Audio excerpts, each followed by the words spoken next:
We have new info regarding the playable DLC that was posted on Reddit, and we're going to dive straight in.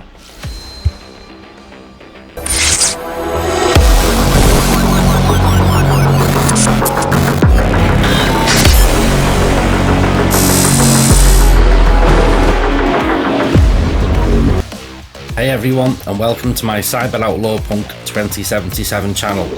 Hope you're all having a prime day or night, depending when and where you're watching this. If you're new to the channel, then hit the subscribe button to stay up to date with everything Cyberpunk 2077. And if you enjoyed the video or just found it helpful, then please leave a like and comment down below, as it really helps the channel. Also, click the bell icon to be notified every time I upload. There was a recent post on Reddit involving playable DLC from Cyberpunk 2077, which this video was going to be about, but then a post popped up involving this subject matter. So after reading it, and it was a very long post, I have decided to make this video instead. Okay, so let's just jump straight in. Okay, and this was posted by user Romulus_is_back. And it reads, clarifications on free DLCs from a data miner. Hello tunes. Those of you who keep an eye on the Cyberpunk 2077's data mining scene are probably familiar with my work. As you can clearly tell, I wasn't planning on using Reddit again, but circumstances have forced my hand, and here we are. So without further ado, let's get right to business. This is going to be a long post, and English is not my first language, so I apologise beforehand. Also, let me emphasise on the fact that everything that I am about to post doesn't have any leaked information, but rather information that were dug up from the game's resources, like the localization texts or assets named for specific purposes. Clarification. Presence of gigs from upcoming free DLCs in the base game. Recently, a tune bar made the thread. Free DLC missions are already in the game and you can play it right now, 99% sure about it. And I felt the need to clarify some things. I'll quote certain parts of the post and I'll try my best to explain what's going on. And the original post was written by user/LNA_TOB. And his original post read, right after the game modding community started, a YouTuber realised that 4 quests were inactive from the game, but with the help of mods you could force the game to let you play it. And guess what? The 4 missions are exactly on those locations I mentioned above. This is not entirely accurate, I'll explain as I go into the finer details. And it carries on with, firstly, with all due respect to the YouTuber Sventra, he was not the first person to figure out the existence of unused quests. I'll delve into more details on this later. So, the part about these 4 quests being inactive from the game is true. These are street stories, or referred to as gigs in game. These have been in the game's archive since the game went gold, which happened back in October 23rd, 2020, aka version 1.0 that got printed on the game discs for console. There are 3 methods that can be used to access these street stories. With the help of debug new game menu, using a startup parameter that tells the game to load a certain game def, or a save game at the very start of the gig. By default, the debug new game menu is not enabled. The debug new game menu was first discovered by Team Wolf and Kit member Gibbed and was later incorporated into Cyber Engine tweaks. Currently, there are 2 ways that you can access the debug new game menu: through the use of the aforementioned Cyber Engine tweaks or through RedScript. Once the debug new game menu was available in CET on the 5th of January, a member by the name Tricky Cletus sent the following message in the Cyberpunk 2077 modding community Discord, which is also the official Discord server for the Wolf and Kit team. and we'll just scroll down past the message. Obviously you guys can jump on this Reddit website and have a good look for yourself. I'm just trying to give you a heads up on what's happened. As you can see from the timestamp of the message that it precedes the videos from Sventra, so it's pretty clear that Sventra is certainly not the first person to have discovered the unused quests. However, Sventra is certainly the first person to have made videos about it. Credit where credit is due. And we will just scroll down to the next part. It's fair to say that we have confirmed these unused street stories to be a part of the free DLCs long before any kind of leaks from stolen code appeared. The gigs being a part of the free DLC isn't anything new. A portion of the community knew about this for quite some time. I'll talk more about data mining, impersonators and phonies in a bit. Playing the unused gigs with some fixes applied. It's understandable that not everyone is tech savvy, and a lot of people seem to have trouble installing CyberEngine tweaks or getting it to work properly, or using Redscript, which are two of the methods that allow you to access the debug new game menu. There are also some other issues with using the debug new game menu to play these unused gigs. The debug new game menu, as the name suggests, is for debugging. Therefore, it doesn't go through the process of character creation, which results in your perspective becoming glitched when you transition from TPP to FPP. Once you enter the vehicle, then exit, because that is when the transition happens. It results in the hair and some other mesh being visible in FPP, which gets in the way of shooting things. The default life path for debugging is the corporate life path, which makes some dialogue choices not available to you. So in order to make these gigs accessible to everyone, the best approach is to place them in save games. But the save games made using the debug new game menu were not working with the available save editors at the time. Eventually, the save game editors became compatible with saves made from the debug new game menu, and I was able to fix the issues with the camera and define life paths for each of the unused gigs, and I made them available on Nexus in February, which was covered in an article from Eurogamer along with some other mods. A fair warning, as discussed in the other thread, these quests are unfinished. Spoil them to yourselves at your own risk. Some common sense. DLCs, large story based expansions, etc. are planned ahead of time. Think of this as a TV show. You do not get all seasons of the show at once. Gaming industry has adopted the practice of DLC, which expands upon the base content.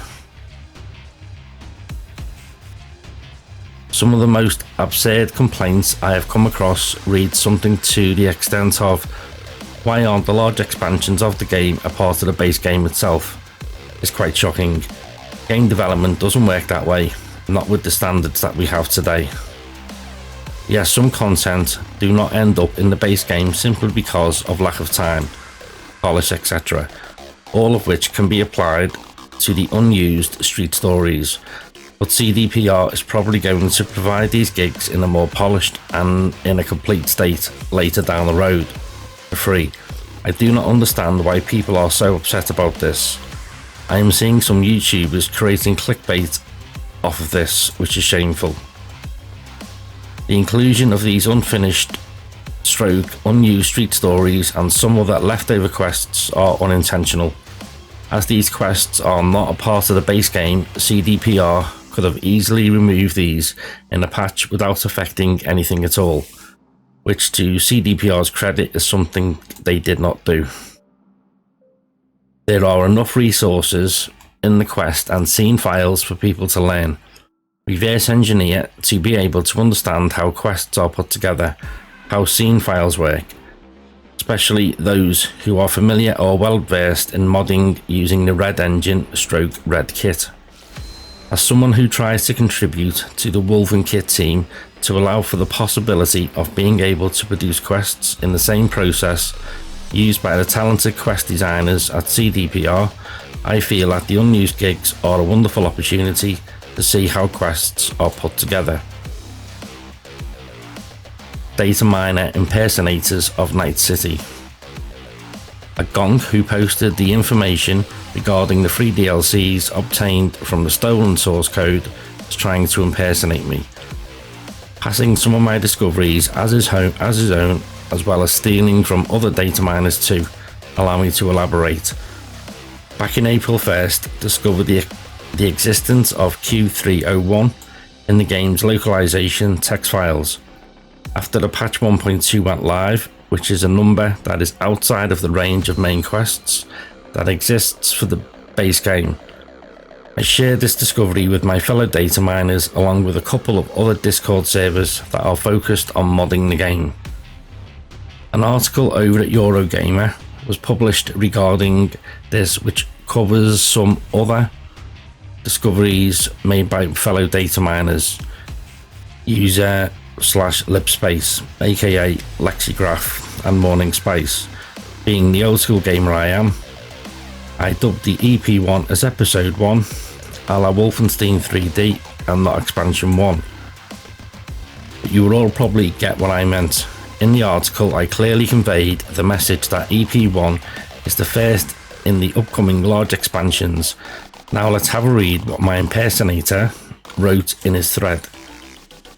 In April, in search of the cut content, I went into the text files of the game and found references to EP1, with new quests from Mr. Hands, Fixer from Pacifica. Forgetting about it for a long time, and after digging into the leak source code, I found a list of DLC and 2 expansions with the name EP1 and EP2. A day later, I remembered my April find and realised that EP1 is most likely going to be expansion. As you can see, this gonk paraphrases the Eurogamer article, passing off some of my own discoveries along with discoveries made by fellow data miners as his own, and has the nerve to post stuff that was found in the stolen source code that leaked. But gonks are never sharp, as it took the impersonator a dig through the stolen source code, put 2 and 2 together that EP1 stands for large expansion. But hey, what more can I expect from a gonk, right? If you want to post data mined information from stolen source code, by all means do so in your own volition, but you're going to hide behind an alt account or a throwaway. At least have the decency not to impersonate someone who does legit data mining, and I couldn't agree more with that. I want to go on record that I don't disclose information from stolen source code in public, and I can vouch that my fellow data miners follow the same principle. Beware of fake data miners. I am pretty sure everyone is familiar with the Epic Games Store leaks. My reactions to the Epic Games Store data mines went from sounds plausible to and uh-oh, after seeing the stunts this data miner has pulled. From claims of using AI to boost the performance of the game on PS4 to outlandish claims like the following. Did you ever find anything for Episode 3? There were 3 unnamed DLC. I still hope the final one is in a post-game DLC. And underneath that Epic data miners bullshit. Don't pay attention to that. It was, oh well. It may have been, but CDPR officially stated that we would have more expansions than Witcher 3. So assuming the EP or the expansion, we should be getting 3 of them. And Prickly Assassin, I am the data miner from that post. It appears that CDPR has issued out a batch of 3 DLCs a few days ago for QA testers. I was able to download a segment of one of the DLCs, and once I can download the rest of the package, I'll make it public for people to add it to their game. As far as I know, V1.23 doesn't have a DLC management system, so that feature will likely to be added with V1.3, which is in QA testing right now. Once the system is available, the DLCs will be recognised by the game, But for now, adding DLC content to any of the game's directories doesn't do anything. Also, I'll be posting more information about this very soon, along with download links to download DLC contents if possible. Do not believe anything this guy posts. He'll do anything for attention. What he said in the comment above, if it was real and he follows through, he'd be subject to legal actions.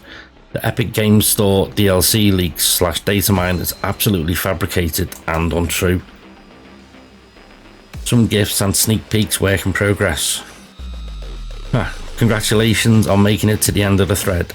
As a reward, I'm going to provide you with a set of batch files that you can use to start certain performance testing sequences set within the game that are not available for use. I'll even provide the startup parameters so those of you who are wary of downloads from an unknown source can try out these for yourselves. Obviously the game lacks an internal performance measuring tool, so you're going to have to use something like MSI Afterburner or PresentMon to log the performance data. And we have some streaming tests and links which are available to click on and download.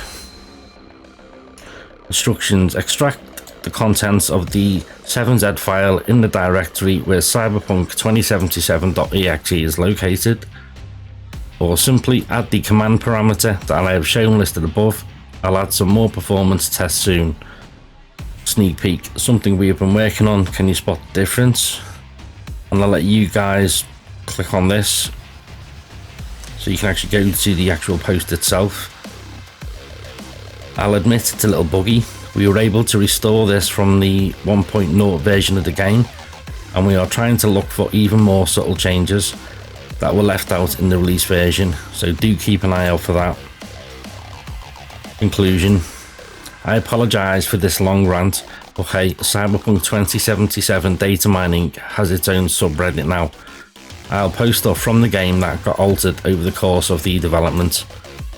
Obviously, stolen / leaked content is something that is simply not allowed on this subreddit, and I'll not be posting anything like that. So after reading the post, which was extremely detailed, I couldn't in all honesty post the original if it wasn't true, and hopefully this word will start spreading and get out there. And patch 1.3 in the DLC will drop very soon also, as Powell Tasco gave a few hints on his stream last Sunday, 25th of July, which I will cover in my next video. So thanks very much for watching, guys, and please share this, and I will see you soon in Night City. Take care, and I'll see you later, tunes.